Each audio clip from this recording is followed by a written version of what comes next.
Hello guys, welcome back to my YouTube channel. আমি Nasim sir. আজকে তোমাদের সামনে যে ভিডিওটি উপস্থাপনা করব সেটা হলো ক্লাস 9 এর ভৌত বিজ্ঞানের যে বল ও গতি যে অধ্যায়টি রয়েছে অর্থাৎ দ্বিতীয় অধ্যায়, সেই দ্বিতীয় অধ্যায় নিয়ে আমরা আজকে আলোচনা করব।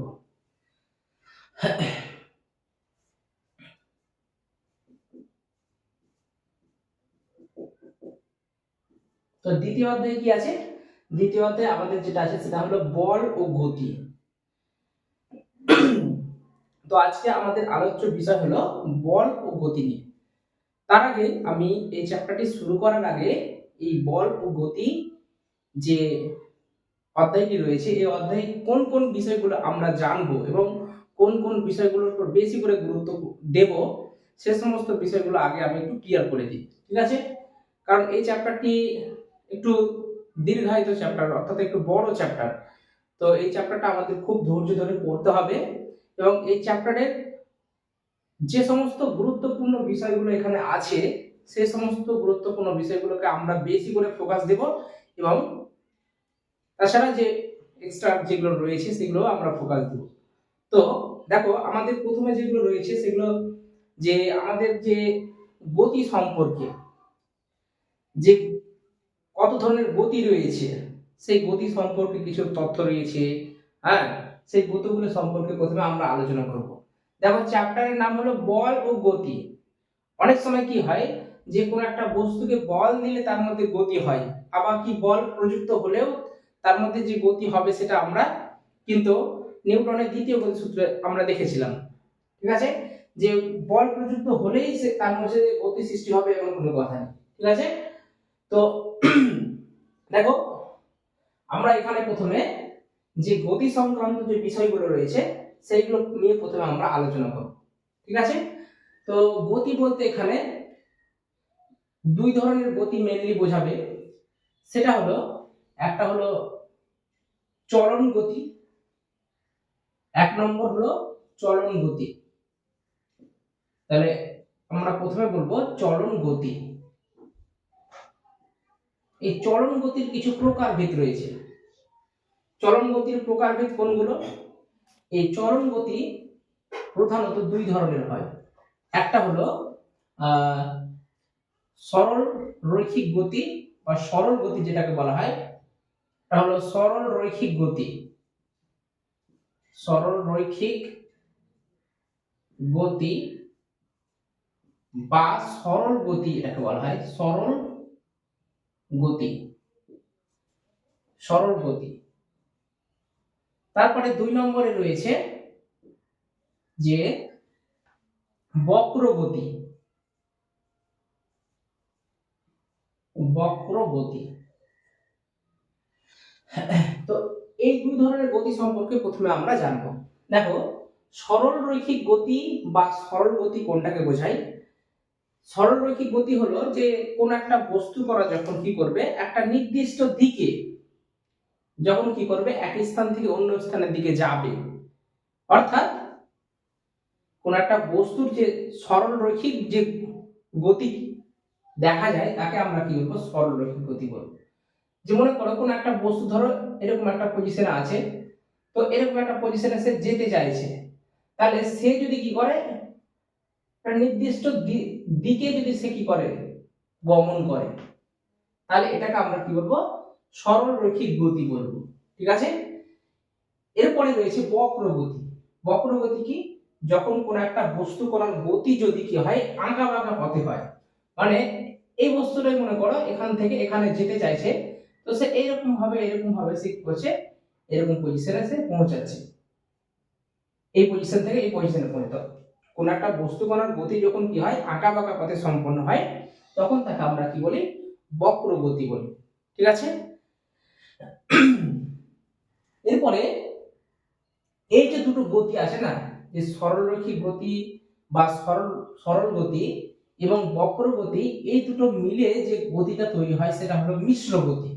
তাহলে মিশ্র গতি আলাদা কোনো এখানে গতি না, ঠিক আছে? মিশ্র গতি মানে হলো এই দুই গতির যে সংমিশ্রণে যে গতি তৈরি হয় তাকে আমরা মিশ্র গতি বলি, ঠিক আছে? তো এটা হলো একটা মিশ্র গতি। দেখো, তাহলে মিশ্র গতি বলতে আমরা কি বলবো, যে সরলরৈখিক গতি এবং বক্র গতির যে মিশ্রণ তাকে আমরা কি বলবো, মিশ্র গতি বলবো। কেমন, মনে করো কোন একটা গাড়ি, সেই গাড়ির মধ্যে কি আছে, চাকা লাগানো আছে। তো একটা গাড়ি মনে করো এক স্থান থেকে অন্য স্থানে গেল। ধরো এই আমি একটা চাকা নিলাম এরকম, তো এই চাকাটা দেখো, এই চাকাটা মনে করো গতিশীল হচ্ছে, সামনের দিকে গতিশীল হচ্ছে। তাহলে দেখো এর মধ্যে একটা কিসের গতি সৃষ্টি হচ্ছে, সেটা হলো সরলরৈখিক গতি। কারণ চাকাটা প্রথমে ধরো এখানে ছিল, এখান থেকে এখানে আসলো, তার মানে চাকাটা গিয়ে একটা নির্দিষ্ট দিকে গেল, তার মানে প্রথমে সে কি করলো, একটা সরলরৈখিক গতি সম্পন্ন করলো। এরপরে তুমি লক্ষ্য করো চাকাটা কিন্তু এমনি এমনি চলে যায়নি, চাকাটা ঘুরতে ঘুরতে গিয়েছে। তো মনে করো চাকাটা এরকম ভাবে ঘুরছে, তো চাকাটা এইভাবে ঘুরতে ঘুরতে সেখানে কি হয়েছে, এক স্থান থেকে অন্য স্থানে গিয়েছে। তাহলে এর মধ্যে দেখো দুই ধরনের গতি আমরা দেখতে পাচ্ছি, একটা হলো কি ঘূর্ণন গতি, আর একটা হলো কি রৈখিক গতি। যে এই দুটো গতির মিশ্রণে যে গতি সম্পন্ন হচ্ছে তাকে আমরা কি বলি, মিক্সড মোশন বা মিশ্র গতি বলি। ঠিক আছে, এগুলা আশা করি আমরা যে নিচু ক্লাস আছে, ক্লাস 7-8 এগুলা আশা করি আমরা পড়েছিলাম। তো সেই কারণে আমি এই বিষয়গুলোর উপর খুব একটা গুরুত্ব দিচ্ছি না, বা এই বিষয়গুলোর উপর খুব আমি একটা জোর দিয়ে বলছি না। তো এরপরে আমাদের যেটা রয়েছে সেটা হলো আবর্ত গতি। 2 নম্বরে আছে আমাদের কি, আবর্ত গতি। আবর্ত গতি,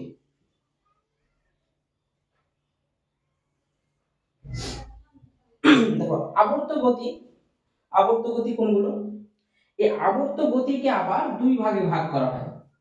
আবর্ত গতিকে আবার দুই ভাগে ভাগ করা হয়, একটা হলো কি আহ্নিক গতি, আহ্নিক গতি, আরটা হলো কি বার্ষিক গতি। ঠিক আছে, আহ্নিক গতি, একটা হলো কি বার্ষিক গতি,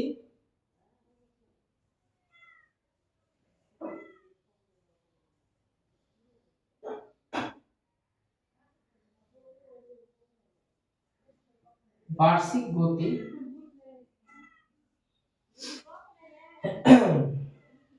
তো আহ্নিক গতি এবং এই বার্ষিক গতির মধ্যে আবার কিছু গতি রয়েছে, যেমন ধরো আছে যে বৃত্তীয় গতি। কি বললাম, বৃত্তীয় গতি, বৃত্তীয় গতি। এই বৃত্তীয় গতিটা কি, দেখো এই আহ্নিক গতি বার্ষিক গতি সম্পর্কে আমরা কিন্তু ভূগোল বিষয়ে পড়েছি। ঠিক আছে, তো এখানে আমরা যেটা জানবো সেটা হলো বৃত্তীয় গতি, এবং আরেকটা জানবো যে সরল দোলক গতি। সরল দোলক গতি, সরল দোলক গতি, এই দুটো বিষয় আমাদের এখানে ভালোভাবে পরিষ্কার করতে হবে। কি বললাম, বৃত্তীয় গতি। বৃত্তীয় গতি কাকে বলে, যখন কোন একটা বস্তু কণা তার বৃত্তাকার পথ বরাবর গতি সম্পন্ন করবে তখন তাকে বলা হয় বৃত্তীয় গতি। মনে করো এরকম একটা বৃত্ত আছে, এই বৃত্তের একটা কেন্দ্র, এবং মনে করো এই পরিধির উপরে কোন একটা বস্তু এখানে রয়েছে, সে কি করছে, এই বৃত্তাকার পথ বরাবর রোটেট করছে। তাহলে দেখো এই বস্তুটা এক স্থান থেকে অন্য স্থানে কিভাবে আসছে, সে বৃত্তাকার পথ বরাবর আসছে। তখন তার মধ্যে যে গতি দেখা যায় তখন তাকে আমরা কি বলি, বৃত্তীয় গতি বলা হয়। ঠিক আছে, এরপরে আছে সরল দোলক গতি। সরল দোলক গতি কি, সরল দোলক গতি হলো, তোমরা দেখবে যে ঘড়ির যে পেন্ডুলাম আছে না, যে পেন্ডুলাম ঘড়িগুলো রয়েছে, সে পেন্ডুলাম ঘড়িতে এক ধরনের গতি দেখা যায়, সেটা হলো কি সরল দোলক গতি। তো সেখানে কি থাকে, এরকম একটা পেন্ডুলাম লাগানো থাকে।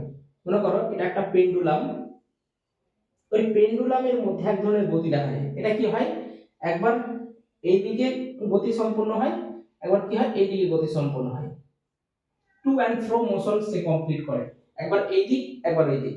অর্থাৎ পর্যাবৃত্ত গতি সম্পন্ন যখন কোন একটা বস্তু কণা করে তখন তাকে আমরা কি বলি, সরল দোলক গতি বলি।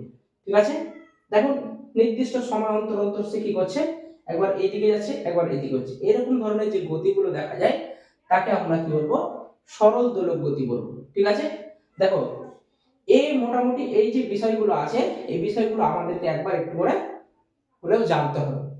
ঠিক আছে, এরপরে আমরা আমাদের যে মেন টপিক গুলো রয়েছে সেই মেন টপিক গুলোতে আমরা এরপরে আমরা সেগুলো নিয়ে আলোচনা করব। ঠিক আছে, তো আশা করি তোমাদের যে বল ও গতি অধ্যায়ে প্রথমের দিকে যেগুলো রয়েছে এই সমস্ত গুলোই আমাদের রয়েছে।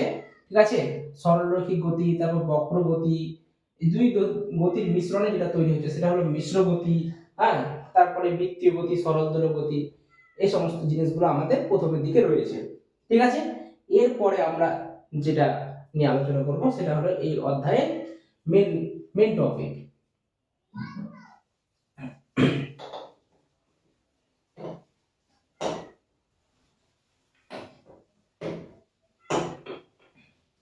এখানে যতগুলো আমরা গতি সম্পর্কে করালাম প্রত্যেকটা গতির একটা করে তোমরা উদাহরণগুলো মুখস্থ রাখবে। হ্যাঁ, পরীক্ষাতে এমসিকিউ তো হয়তো দিতে পারে, বলবে যে এটা কোন ধরনের গতি। হ্যাঁ, একটা হয়তো গতির কথা বলে দিল, যে তোমাকে বললো যে এটা কোন ধরনের গতি, তো আশা করি আমরা এটাতে কোনো আমাদের অসুবিধা হবে না। হ্যাঁ, এরপরে আমরা যেটা জানবো সেটা হলো যে সরণ। সরণ কাকে বলে? সরণ, সরণ বা বলা হয় ইংরেজিতে ডিসপ্লেসমেন্ট। ডিসপ্লেসমেন্ট,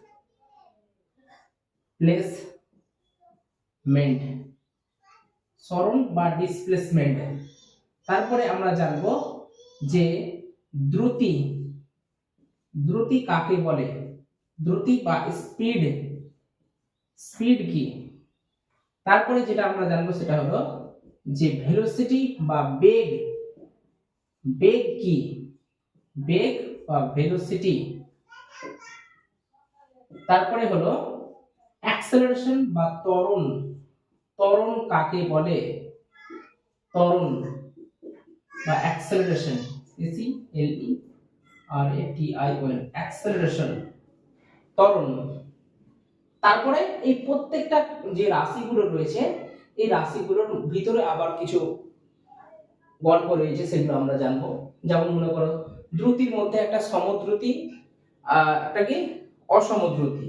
বেগের মধ্যে রয়েছে সমবেগ অসমবেগ।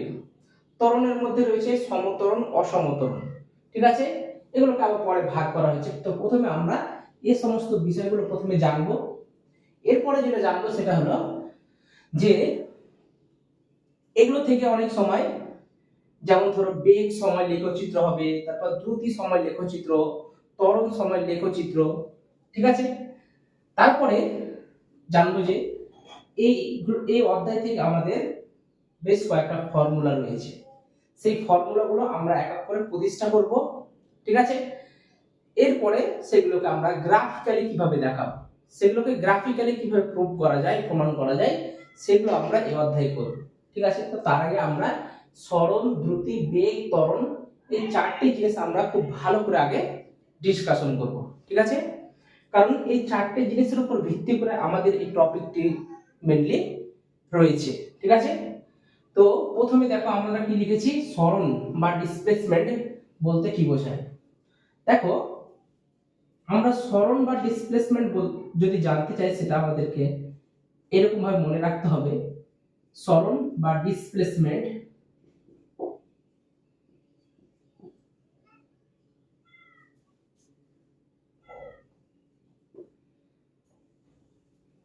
সরণ বা ডিসপ্লেসমেন্ট হলো যে সময়ের সাপেক্ষে যখন কোন একটা বস্তু কণা যখন নির্দিষ্ট দিকে তার সরল রৈখিক দূরত্ব, অর্থাৎ যে ন্যূনতম দূরত্ব যে অতিক্রম করে তাকে আমরা কি বলি, সরণ বলি।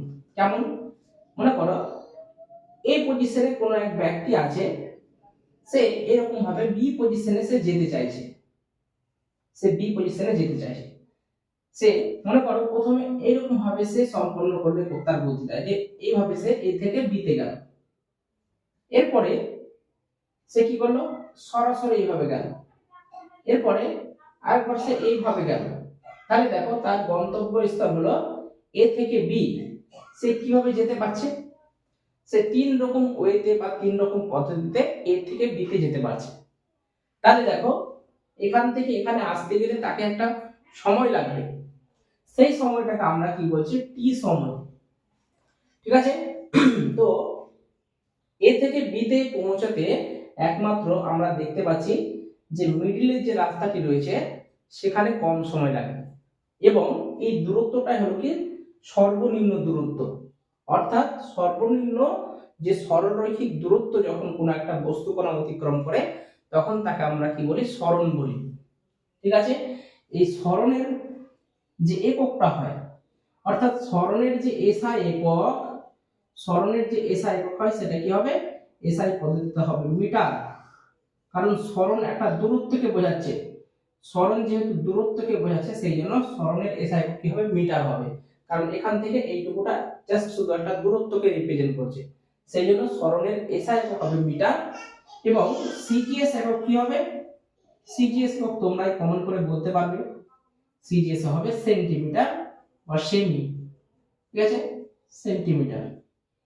তো এই আমরা জানলাম সরণ সম্পর্কে এবং সরণের যে এসআই একক এবং সিজিএস একক। এখানে প্রত্যেকটা যে কোয়ান্টিটি গুলো রয়েছে প্রত্যেকটা কোয়ান্টিটির আমরা এসআই এবং সিজিএস কি করব, ইউনিট গুলো জানবো এবং তাদের মাত্রা গুলো জানবো। মাত্রা অলরেডি আমরা প্রিভিয়াস যে টপিকটি রয়েছিল, প্রিভিয়াস যে চ্যাপ্টারটি, সেই চ্যাপ্টারের মাত্রা সম্পর্কে আশা করি আমরা জেনেছি। এখানেও একবার আমরা কি করব, জাস্ট মাত্রাটা শুধু এখানে মেনশন করে দেব। ঠিক আছে, তো সরণের মাত্রা কি হয়, সরণের যে মাত্রা সংকেত হয় সেটা হলো কি এল, এর মাত্রা হয় কত, এল। কারণ সরণ শুধুমাত্র দূরত্বকে বোঝাচ্ছে।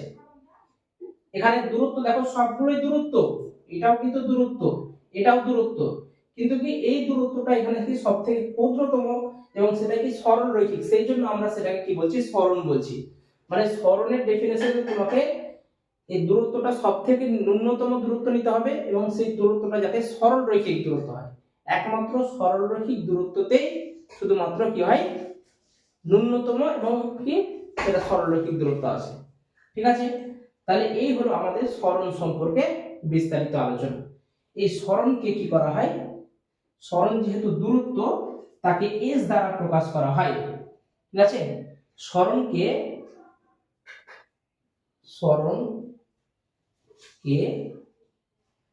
সরণকে ডি অথবা এস দ্বারা সূচিত করা হয়, মানে অনেক সময় অনেক বই দেখবে যে সরণকে যেহেতু ডিসপ্লেসমেন্ট বলে সেই জন্য ছোট হাতে ডি দ্বারা প্রকাশ করা হয়, আবার কি অনেক সময় এস দ্বারা প্রকাশ করা হয়। ঠিক আছে, আমরা দেখব যে কোনো একটা আমরা এর সহযোগিতা নিতে পারি, ডি অথবা এস। ঠিক আছে, তো চলো এরপরে আমরা যেটা আলোচনা করব সেটা হলো দ্রুতি। তাহলে তার আগে এখান থেকে আমরা একটা জিনিস একটু পরিষ্কার করে নিই যে এই সরণ কি রাশি, সরণ একটা ভেক্টর রাশি না স্কেলার রাশি। দেখো সরণের যেহেতু নির্দিষ্ট একটা মান রয়েছে এবং সে কিন্তু একটা নির্দিষ্ট দিকেই যাচ্ছে, সুতরাং সরণ কি হবে, সরণ একটা ভেক্টর কোয়ান্টিটি হবে, ভেক্টর রাশি। ঠিক আছে, সরণ হবে একটা ভেক্টর রাশি। দেখো সরণ কি হচ্ছে, একটা দিকে যাচ্ছে, একটা নির্দিষ্ট দিকে, এবং কি এ থেকে বি এর একটা মান রয়েছে, সেই জন্য সরণকে আমরা কি বলছি, ভেক্টর রাশি। ঠিক আছে, এখানে প্রত্যেকটা যে কোয়ান্টিটি গুলো আছে আমরা এইভাবে ডিসকাশন করব। ঠিক আছে, তো চলো এরপরে আমরা দ্রুতি সম্পর্কে আলোচনা করব।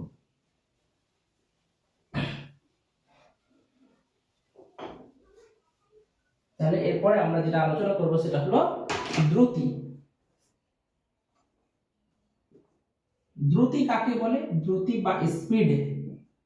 দেখো স্পিড আর দ্রুতি দ্রুতি আর বেগ মনে হচ্ছে যে একই, কিন্তু একই না। ঠিক আছে, এদের মধ্যে কিছু ডিফারেন্স রয়েছে। ঠিক আছে, সেটা আমরা খুব ভালোভাবে এটা জানবো। দ্রুতি কাকে বলে, দ্রুতি হলো যে সময়ের সাপেক্ষে কোন একটা বস্তু কণা কি করে, যতটা দূরত্ব অতিক্রম করে, অর্থাৎ মোট অতিক্রান্ত দূরত্ব বাই সময়, একে আমরা কি বলবো, দ্রুতি বলবো। তাহলে দ্রুতি সমান কি পেলাম, যে মোট অতিক্রান্ত দূরত্ব, মোট অতিক্রান্ত মোট অতিক্রান্ত দূরত্ব বাই কি হবে, সময় হবে। ঠিক আছে, মোট অতিক্রান্ত দূরত্ব বাই সময়। কেমন জিনিসটা? ধরো এক ব্যক্তি এ পজিশনে আছে, সে এরকম পজিশনে যেতে চাইছে, বি পজিশনে। তাহলে সে মনে করো এখান থেকে এরকম ভাবে গেল, এরকম ভাবে সে তার গন্তব্যস্থলে পৌঁছায়। তাহলে দেখো আমরা মোট অতিক্রান্ত দূরত্ব বলতে এই যতটা রাস্তা বা যতটা পথ সে অতিক্রম করলো সেটাকে যদি আমরা যোগ করে দিই তাহলে আমরা কি পাবো, মোট অতিক্রান্ত দূরত্ব পাবো। ঠিক আছে, সেই মোট অতিক্রান্ত দূরত্ব এবং এখান থেকে এটা পৌঁছাতে যদি সময় লাগে টি, তাহলে মোট অতিক্রান্ত দূরত্বকে অনেক সময় এস দ্বারা প্রকাশ করা হয় এবং সময়কে টি দ্বারা প্রকাশ করা হয়। ঠিক আছে, তাহলে এটা হলো কি আমাদের স্পিড বা দ্রুতির সংজ্ঞা। কি বলবো, যে সময়ের সাপেক্ষে কোনো বস্তু কণা মোট অতিক্রান্ত দূরত্ব যতটা অতিক্রম করে তাকে আমরা কি বলবো, দ্রুতি বলবো। এই দ্রুতি তাহলে কি রাশি হবে? দ্রুতি একটি ভেক্টর রাশি হবে না। কেন? দ্রুতির নির্দিষ্ট কোনো দিক থাকছে না, সুতরাং দ্রুতি একটা স্কেলার রাশি হবে। ঠিক আছে, তাহলে দ্রুতি কি রাশি? দ্রুতি হলো একটা স্কেলার রাশি। দেখো সরণের ক্ষেত্রে একটা নির্দিষ্ট দিকে যাচ্ছিল, সেই জন্য সেটা কি হচ্ছিল, সেটা হচ্ছিল ভেক্টর রাশি। সরণের নির্দিষ্ট দিক ছিল এবং তার মান ছিল। কিন্তু দ্রুতির ক্ষেত্রে দেখো নির্দিষ্ট দিক নেই, একবার এখান থেকে এদিকে যাচ্ছে, তারপর এখান থেকে এদিকে যাচ্ছে, আবার নিচের দিকে আসছে, অর্থাৎ সে নির্দিষ্ট কোনো দিকে গতি সম্পন্ন করছে না। সেই কারণে আমরা এই দ্রুতিকে স্কেলার রাশি বলবো। ঠিক আছে, তাহলে এই দ্রুতির এসআই একক কি হবে? দ্রুতির এসআই একক হবে, যেহেতু দূরত্বের একক কি হয়, এসআই তে মিটার হয়, তাহলে দূরত্বের এসআই একক যদি মিটার হয় আর নিচে সময়ের একক কি হবে, সেকেন্ড হবে, তাহলে কি হবে, মিটার পার সেকেন্ড হবে। ঠিক আছে, মিটার পার সেকেন্ড হলো দ্রুতির এসআই একক। সিজিএস একক কি হবে? সিজিএস এককটি হবে সেন্টিমিটার পার সেকেন্ড, সেমি পার সেকেন্ড। ঠিক আছে, সেন্টিমিটার পার সেকেন্ড। আর দ্রুতি একটি স্কেলার রাশি। ঠিক আছে, এই হলো আমাদের দ্রুতি। দ্রুতিকেও অনেক সময় ভি দ্বারা প্রকাশ করা হয়। ঠিক আছে, দ্রুতিকে অনেক সময় কি করা হয়, ভি দ্বারা প্রকাশ করা হয়। যেহেতু এটা স্পিড, আমরা আবার এস দ্বারা প্রকাশ করব না, মোট অতিক্রান্ত দূরত্বকে তো আমরা এস দ্বারা প্রকাশ করছি, সেজন্য দ্রুতিকে ভি দ্বারা প্রকাশ করা হয়। ঠিক আছে, ভি ইকুয়াল টু তাহলে কত পেলাম, এস বাই টি পেলাম। ঠিক আছে, দেখো এরপরে আমরা বেগের যে রিলেশনটা পাবো, সেই বেগের রিলেশনও কিন্তু এটা আমরা পাবো, কিন্তু আমি বললাম যে এই দুটোর মধ্যে কিছু পার্থক্য রয়েছে, সেই পার্থক্যটা আমরা জানবো। ঠিক আছে, তো এটা চাইলে তোমরা একটু স্ক্রিনশট নিয়ে নিতে পারো। ঠিক আছে, তো এরপরে আমরা বেগ সম্পর্কে আলোচনা করব। এই দ্রুতি এবং বেগের মধ্যে কিন্তু অনেকটাই পার্থক্য রয়েছে। দেখো বেগকে কি বলা হয়, ভেলোসিটি বলা হয় ইংরেজিতে। ভেলোসিটি মানে হলো বেগ। তো বেগ কি? বেগ হলো যে সময়ের সাপেক্ষে কোনো বস্তু কণার সরণের হার, অর্থাৎ সরণের হারকে আমরা কি বলছি, বেগ বলছি। তাহলে বেগ সমান কি হবে, বেগ সমান হবে সরণ বাই সময়। সরণ বাই সময়, সরণের হারকে আমরা কি বলছি, বেগ বলছি। কোন একটা বস্তু কণা কি হচ্ছে, যে সময়ের সাপেক্ষে একটা নির্দিষ্ট দিকে যাবে, মানে এখানে একটা নির্দিষ্ট দিকের কথা আমরা বলছি। দেখো আমি অনেক সময় নির্দিষ্ট দিক, তারপরে অনির্দিষ্ট দিক, এই যে কথাগুলো বলছি, এখানেই তোমাকে ধরতে হবে যে this quantity will be vector or this quantity will be scalar. If their particular direction, then you can say the quantity is vector quantity. মানে যখন কোন একটা কোয়ান্টিটির কি হবে, যে নির্দিষ্ট মান থাকবে এবং দিক থাকবে, তাদেরকে শুধুমাত্র আমরা ভেক্টর রাশি বলবো। এটা আমরা ভেক্টর রাশি এবং স্কেলার রাশি যখন পড়েছিলাম, তাদের যে কম্পারিজন বা তুলনাগুলো ছিল সেখানে আমরা ভালোভাবে জেনেছিলাম। ঠিক আছে, তাহলে সরণ যেহেতু কি একটা ভেক্টর রাশি, তাহলে বেগও ভেক্টর রাশি হবে, কারণ সরণের নির্দিষ্ট মান থাকে এবং সরণের দিক থাকে, সেই জন্য বেগ একটি ভেক্টর রাশি প্রথমত। ঠিক আছে, তাহলে বেগকেও কি দ্বারা প্রকাশ করা হয়? বেগকেও ভি দ্বারা প্রকাশ করা হয়। সরণকে আমরা কি করব? এস দ্বারা প্রকাশ করব। সরণকে ডিসপ্লেসমেন্ট ডি অথবা এস দুটো লেটার দ্বারাই প্রকাশ করা হয়। ঠিক আছে, আগে বললাম যে সরণ বা দূরত্ব, ঠিক আছে, এই দূরত্বকে আমরা অনেক সময় ডি অথবা এস দ্বারা, এখানে আমরা সবগুলোই এস দ্বারা কিন্তু প্রকাশ করছি, এটা মনে রাখবে। ঠিক আছে, এস দ্বারা প্রকাশ করছি, এস দ্বারা দূরত্বকে সরণকে বোঝাচ্ছি। তাহলে এস বাই কি হবে? টি হবে। তাহলে আমরা কি পেলাম? যে V equal to S by T পেলাম। ঠিক আছে, দেখো দ্রুতির ক্ষেত্রেও কিন্তু আমরা ভি সমান কত? এস বাই টি পেয়েছিলাম। পার্থক্যটা কোথায়? প্রথম পার্থক্য আসলো যে দ্রুতি একটি স্কেলার রাশি, কারণ দ্রুতির শুধুমাত্র মান আছে, এর কোনো নির্দিষ্ট দিক নেই। আর বেগের ক্ষেত্রে কি দেখলাম? যে এর মান দিক দুটোই আছে, সেই জন্য কি বেগ একটি ভেক্টর রাশি। ঠিক আছে, তাহলে মান ও দিকের উপর ভিত্তি করে স্কেলার রাশি এবং ভেক্টর রাশি প্রথমে পার্থক্য হলো। তারপরে সংজ্ঞাতে তুমি বলবে, সংজ্ঞা একটা হলো, এবং এদের মধ্যে কিছু আবার সিমিলারিটি রয়েছে, মানে এদের মধ্যে কিছু সাদৃশ্য রয়েছে। যেহেতু প্রথমে আমি বললাম যে এরা কিন্তু আবার কাছাকাছি একই প্রকৃতির হয়, মানে দ্রুতি আর বেগ, এদের তাহলে সাদৃশ্যটা কি? সাদৃশ্যটা হলো যে এদের এসআই একক এবং সিজেস একক কিন্তু একই হয়। মানে বেগের ক্ষেত্রে যে এসআই এককটা হয় সেটা হলো metre per second, metre per second, এবং সিজিএস একক যেটা হয়, সিজিএস সেটা হলো কি সেমি পার সেকেন্ড, সেমি পার সেকেন্ড। দেখো আমরা দ্রুতির ক্ষেত্রে দেখলাম মিটার পার সেকেন্ড এবং কি সিজিএস এ সেন্টিমিটার পার সেকেন্ড। তাহলে এটা হলো কি দ্রুতি এবং বেগের মধ্যে সাদৃশ্য। ঠিক আছে, আচ্ছা, যেটা সবচেয়ে বড় পার্থক্য যে এটাকে আমরা স্কেলার কোয়ান্টিটিটাকে ভেক্টর কোয়ান্টিটি কেন বলছি? দেখো দ্রুতির ক্ষেত্রে এরকম হচ্ছিল যে একটা নির্দিষ্ট সে দিকে যাচ্ছিল না, কিন্তু তার তো মান পুরোটাই ছিল, সেটাকে আমরা অতিক্রান্ত, মোট অতিক্রান্ত পথ বা মোট অতিক্রান্ত দূরত্ব বলছিলাম। কিন্তু বেগের ক্ষেত্রে যেহেতু সরণ রয়েছে, তাহলে সরণের ক্ষেত্রে কি এটা কি হবে? এই যে দূরত্বটাকে বোঝাবে, দুটোই দূরত্ব, বাট এখানে কি মোট অতিক্রান্ত দূরত্ব। তো এটার ক্ষেত্রে দেখো নির্দিষ্ট দিক নেই, আর এটার ক্ষেত্রে নির্দিষ্ট একটা দিক আছে।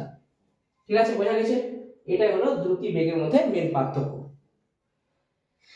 এরপরে যে দ্রুতির এবং বেগের যে মাত্রা, সেটা কি হবে? দ্রুতি ও বেগের মাত্রা একই হবে। যে সমস্ত ভেক্টর কোয়ান্টিটি গুলোর একক একই হয়, কি বললাম? যে সমস্ত ভেক্টর কোয়ান্টিটি যাদের একক একই হয়, তাদের মাত্রাও কিন্তু একই হয়। তাহলে যেহেতু দ্রুতি এবং বেগের একক একই, সুতরাং তাদের মাত্রাও কি হবে? একই হবে। এই মাত্রাটা হবে L⁻⁻1 হবে। ঠিক আছে, কেউ যদি বুঝতে না পারো তাহলে আমার যে প্রিভিয়াস যে ভিডিও, অর্থাৎ প্রথম অধ্যায়ের যে ভিডিওগুলো দেওয়া রয়েছে ইউটিউবে, সেখানে চাইলে তোমরা মাত্রা বিশ্লেষণ বা মাত্রা কিভাবে বের করা হয় সেটা চাইলে দেখতে পারো। ঠিক আছে, তো এই হলো দ্রুতি এবং বেগের মধ্যে যে তুলনা, সেটা আমরা করে ফেললাম। এরপরে আসবো ত্বরণ। ঠিক আছে,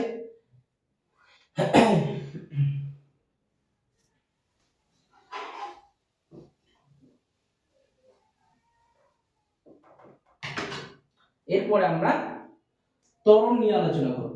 ঠিক আছে, ত্বরণ। ত্বরণ কি? ত্বরণ হলো যে সময়ের সাপেক্ষে কোনো বস্তু কণার বেগ বৃদ্ধির হারকে বলা হয় ত্বরণ, বা একক সময়ে কোনো একটা বস্তু কণার বেগের বেগ হ্রাসের হারকে আমরা কি বলবো? ত্বরণ বলবো। ঠিক আছে, তো ত্বরণকে ছোট হাতের এ দ্বারা প্রকাশ করা হয়। কি দ্বারা প্রকাশ করা হয়? ত্বরণকে ছোট হাতের এ দ্বারা প্রকাশ করা হয়। তাহলে ত্বরণ সমান আমরা কি লিখবো? ত্বরণ সমান যেটা লিখবো সেটা হলো বেগের পরিবর্তন বাই সময়। বেগের পরিবর্তন বেগের পরিবর্তন বাই সময়, অর্থাৎ সময়ের সাপেক্ষে কি হবে, বস্তু কণাটির বেগের পরিবর্তন হবে, এটাকে আমরা কি বলবো, ত্বরণ হবে, ত্বরণ বলবো। ঠিক আছে, তো বেগের পরিবর্তন জিনিসটা কেমন, তাহলে পরিবর্তন বোঝাতে গেলে আমাকে দুটো কোয়ান্টিটি ব্যবহার করতে হবে। এখানে এই যে আমরা বেগের পরিবর্তন কথাটি বলছি, তো আগে আমাদের এই বেগকে আমরা দুই রকম ভাবে সূচিত করব। সেটা কেমন, একটা হলো প্রাথমিক বেগ, একটা হলো প্রাথমিক বেগ, প্রাথমিক বেগ, প্রাথমিক বেগ, দুই নম্বর হলো অন্তিম বেগ, অন্তিম বেগ, প্রাথমিক বেগ এবং অন্তিম বেগ। এই প্রাথমিক বেগকে ইউ দ্বারা প্রকাশ করব এবং অন্তিম বেগকে ভি দ্বারা প্রকাশ করব। ঠিক আছে, কি বললাম, এই বেগকে আমরা দুই ভাবে সূচিত করব, একটা হলো ইনিশিয়াল ভেলোসিটি বা প্রাথমিক বেগ, দ্বিতীয় হলো অন্তিম বেগ বা ফাইনাল ভেলোসিটি বলা হয়। ঠিক আছে, তো এই বেগকে বোঝানোর জন্য আমরা একটা ইউ নিলাম আর একটা কি নিলাম, ভি নিলাম। তো বেগের পরিবর্তন বলতে কেমন জিনিসটা, যে মনে করো কোন একটা বস্তু কণা প্রথমে কোন একটা বেগ নিয়ে চলছিল, সাপোজ কোন একটা বস্তু কণার যে প্রাথমিক বেগ মনে করো সেটা 10 মিটার পার সেকেন্ড। এবার কি হলো, এই বস্তু কণাটি তার বেগের পরিবর্তন করলো, অর্থাৎ 10 থেকে মনে করো কত হলো, 25 মিটার পার সেকেন্ড হলো, 25 মিটার পার সেকেন্ড হলো। তাহলে দেখো বেগের তো পরিবর্তন হয়েছে, 10 থেকে 25 হয়েছে, এটাই হলো কি বেগের পরিবর্তন। প্রাথমিক বেগ কত ছিল, 10 মিটার পার সেকেন্ড, আর অন্তিম বেগ কত হলো, 25 মিটার পার সেকেন্ড। তাহলে দেখো আমরা দেখতে পাচ্ছি বেগের পরিবর্তন হয়েছে। তো এই বেগের পরিবর্তন হতে আমাকে সময় লেগেছে টি সময়, এটাকে আমরা কি বলছি, ত্বরণ বলছি। যখন বেগের পরিবর্তন হবে কার সাপেক্ষে, সময়ের সাপেক্ষে, তখন আমরা তাকে কি বলবো, ত্বরণ বলবো। তো এখান থেকে যদি আমরা ত্বরণের মান বের করতে চাই তাহলে কত হবে, তাহলে ত্বরণ সমান হবে, দেখো বেগের পরিবর্তন, তাহলে টি সময় যদি বস্তুটির বেগের পরিবর্তন বার করি, পরিবর্তন হয় সব সময় বড়টা থেকে ছোটটা বিয়োগ। ঠিক আছে, বড়টা থেকে ছোটটা সব সময় কি হবে, বিয়োগ হবে। তাহলে আমরা পরিবর্তন বলতে ভি মাইনাস ইউ বাই কত করব, টি করব, টির কিছু একটা মান থাকবে, টির মান মনে করো 5 সেকেন্ড। তাহলে 5 সেকেন্ডে কি হয়েছে, বস্তুটার বেগ 10 থেকে 25 মিটার পার সেকেন্ড হয়েছে। তো এইভাবে আমরা ত্বরণের মান বের করতে পারবো। ঠিক আছে, এই ভি মাইনাস ইউটা কি, ভি মাইনাস ইউটা হলো যে টি সময়ে বস্তুটির কি বেগের পরিবর্তন। ঠিক আছে, তাহলে বেগের পরিবর্তন কতটা হবে, ভি মানে 25 মাইনাস কত হবে, 10 হবে, ডিভাইডেড বাই কত হবে, 5। তাহলে 25 minus 10, that must be equal to 15 divided by 5, তাহলে কত হবে, 3 5 15। তাহলে এককটা কত হবে, যেহেতু ত্বরণের একক আমরা এটা এখানে ব্যবহার করব 3 মিটার পার সেকেন্ড স্কয়ার ব্যবহার করব। ঠিক আছে, আমি কেন হচ্ছে বলছি, দেখো এখান থেকে আমরা এই বস্তুটার মধ্যে কতটা যে ত্বরণ সৃষ্টি হলো সেটা আমরা বের করে ফেললাম। সেটা কত হলো, 3 মিটার পার সেকেন্ড স্কয়ার। কিভাবে পেলাম, যে বস্তুটির প্রথমে একটা বেগ ছিল, তারপরে কিছু সময় পরে তার বেগের পরিবর্তন হলো। মনে করো এরকম যে প্রথমে আমি একটা গাড়ি চালাচ্ছিলাম, তার প্রথমে একটা বেগ ছিল, আস্তে আস্তে বেগে আমি চালাচ্ছিলাম, তারপরে সামনের দিকে গেলাম, দেখলাম রাস্তা খালি আছে, তো আমি সেখানে আমার বেগটা বাড়ালাম, বাড়িয়ে কতটা করলাম, 25 মিটার পার সেকেন্ড করলাম। মিটার পার সেকেন্ড তার মানে কি, যে আমি প্রতি সেকেন্ডে এত মিটার করে আমি যেতে পারবো, এটার মানে হলো। তাহলে আমি বেগের পরিবর্তন করলাম, তাহলে আমি কতক্ষণ ধরে আমি বেগের পরিবর্তন করেছি, 5 সেকেন্ড ধরে। তাহলে ইউ থেকে ভি হতে আমার কতটা সময় লেগেছে, 5 সেকেন্ড লেগেছে।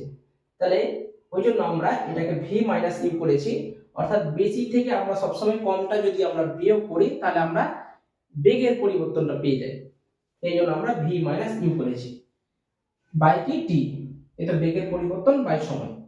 ঠিক আছে, সেখান থেকে আমরা কত পেলাম, মানগুলো বসিয়ে কাটাকুটি করে 3 মিটার পার সেকেন্ড পেলাম, এটা হলো ত্বরণের মান। তো এখানে ত্বরণের এককে আমরা মিটার পার সেকেন্ড স্কয়ার কেন ব্যবহার করলাম? দেখো আমরা ত্বরণ মানে কি লিখছি? ত্বরণ মানে আমরা লিখছি যে a সমান v minus u by t। এটা হলো ত্বরণের রাশিমালা। তো ত্বরণের এখানে দেখো একবার কি আছে, বেগ আছে, তার মানে একবার বেগকে বোঝাচ্ছে। তাহলে বেগের জন্য কি একক হয়? বেগের জন্য হয় মিটার পার সেকেন্ড। তাহলে এখান থেকে তুমি এককটা বার করে ফেলো না, এখান থেকে হবে বেগের জন্য হচ্ছে মিটার পার সেকেন্ড, আর আগে থেকে একটা সেকেন্ড ছিল, তাহলে কত হবে? মিটার পার সেকেন্ড স্কয়ার হবে। এইভাবে আসে। অনেক সময় এরকম প্রশ্ন আসে যে হ্যাঁ ত্বরণের এককে মিটার পার সেকেন্ড স্কয়ার, অর্থাৎ ত্বরণের এককে সেকেন্ড কথাটি দুইবার আসে কেন? তাহলে আমরা উত্তরে এইভাবে বলবো যে একবার বেগের একক বোঝাতে সেকেন্ডকে ব্যবহার করা হয়, আর একবার ত্বরণের একক ব্যবহার করতে কি করা হয়? সেকেন্ড কথাটি ব্যবহার করা হয়। ঠিক আছে? তাহলে এইভাবে আমাদের কি আছে, ত্বরণের এককে সেকেন্ড কথাটি দুইবার আসে। ঠিক আছে? তো এই হলো ত্বরণ। এখানে দুটো গুরুত্বপূর্ণ বিষয়, সেটা হলো একটা প্রাথমিক বেগ, একটা হলো কি অন্তিম বেগ। ঠিক আছে? তো এখান থেকে আমরা যাই হোক একটা ত্বরণের মান বের করে ফেললাম। এবার আমরা এখান থেকে কেটে দিয়ে, ধরো এখান থেকে আমি এটুকুটা মুছে দিলাম, এটা তো তোমার ভ্যারি করবে, তুমি যে রকম মান নিবে তার উপর ভ্যারি করবে। ঠিক আছে? এবার এখান থেকে দেখো এটাকে যদি আমরা একটু ভালোভাবে লিখতে যাই তাহলে কি হবে? তাহলে এখান থেকে আমরা একটা পাচ্ছি যে এই এটিটাকে এর সাথে গুণ করে দিই, সমাধান যেভাবে করে। তাহলে সমাধান যদি আমরা করি, তাহলে এখানে ধরো কিছু নয় মানে নিচে 1 আছে। ঠিক আছে? মনে মনে ভাবো। তাহলে v মাইনাস কত হচ্ছে, u হচ্ছে ইকুয়ালস টু at হচ্ছে, বা v সমান কত হচ্ছে, u প্লাস at হচ্ছে। এটা একটা রিলেশন। ঠিক আছে? এই অধ্যায়ের একটা গুরুত্বপূর্ণ রিলেশন, v সমান কত, u প্লাস at। মানে কোন একটা বস্তুর অন্তিম বেগ যদি তুমি বের করতে যাও, তাহলে কত লিখতে হবে, যে v সমান u প্লাস at। u অর্থাৎ প্রাথমিক বেগ, a অর্থাৎ ত্বরণ, এবং কি সময়ের গুণফল। এইভাবে আমরা কি করতে পারবো, কোন একটা বস্তুর অন্তিম বেগ নির্ণয় করতে পারবো। ঠিক আছে? তো এখান থেকে যদি আমরা ত্বরণের মাত্রা বের করি তাহলে কত হবে? ত্বরণের মাত্রা, ত্বরণের মাত্রা কত হয়? ত্বরণের মাত্রা যেহেতু কি ত্বরণের একক মিটার পার সেকেন্ড স্কয়ার, দেখো এককটা কত হয়? Metre per second square. তাহলে মিটারের জন্য এল আমরা লিখবো, আর সেকেন্ডের জন্য কত, আর টি লিখতে হয়, তাহলে টি তার স্কয়ার। তাহলে কত আসছে? এল টি টু দি পাওয়ার মাইনাস 2 আসছে। এটা হলো কি ত্বরণের মাত্রা। ঠিক আছে? আর এখান থেকে যে ভি মানটা পেলাম সেটা কি কোন একটা বস্তুর অন্তিম বেগের মান আমরা বের করতে পারবো। ঠিক আছে? এরপরে একটা আমি গুরুত্বপূর্ণ, খুব খুব গুরুত্বপূর্ণ প্রশ্ন একটা আলোচনা করছি, সেটা হলো যে ধরো কোন একটা বস্তুতে বেগ শূন্য অথচ ত্বরণ থাকতে পারে কি? কি বললাম? যে কোন একটা বস্তুর মধ্যে মনে করো বেগ শূন্য, তাহলে কি বস্তুটাতে ত্বরণ থাকতে পারে? তোমরা একটু কমেন্ট করে আমাকে প্রথমে জানাও, আমি অবশ্যই আলোচনা করব। তো একটু সময় দিলাম, তোমরা প্রথমে আমাকে কমেন্ট করে জানাও।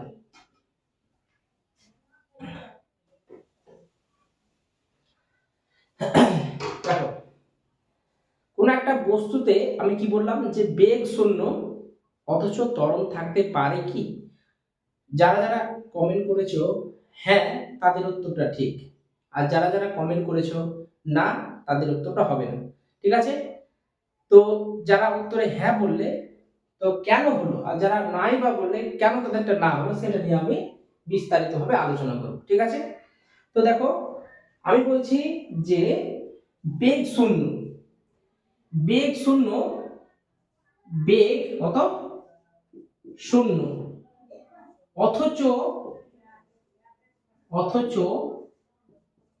ত্বরণ থাকতে থাকতে পারে কি? থাকতে পারে কি? প্রশ্ন। উত্তর হলো হ্যাঁ, হ্যাঁ থাকতে পারে। কিভাবে থাকতে পারে সেটা আমরা দেখব। কিভাবে থাকতে পারে? দেখো আমি বলেছি বেগ শূন্য, ঠিক আছে, কিন্তু যখন তোমাকে ত্বরণ সম্পর্কে জিজ্ঞাসা করা হবে তখনই সাথে সাথে তোমার মাথায় এই দুই ধরনের বেগ সম্পর্কে তোমার মাথায় ঘুরতে হবে, ঠিক আছে? একটা হলো কি প্রাথমিক বেগ, একটা হলো কি অন্তিম বেগ। এই কারণে আমি এই দুটোকে সাইডে লিখেছি, ঠিক আছে? কি বললাম, বেগ শূন্য বলেছে, তার মানে আমাকে কিন্তু এখানে পরিষ্কার করে বা আইডেন্টিফাই করে আমাকে এখানে বলেনি যে বস্তুটির প্রাথমিক বেগ শূন্য নাকি অন্তিম বেগ শূন্য, ঠিক আছে? যদি নির্দিষ্ট করে বলে দিত তখন বিষয়টা একরকম হতো, এখানে যেহেতু নির্দিষ্ট করে বলেনি সেই জন্য বিষয়টা আলাদা হয়। তো চলো আমরা উত্তরটা বার করে ফেলি।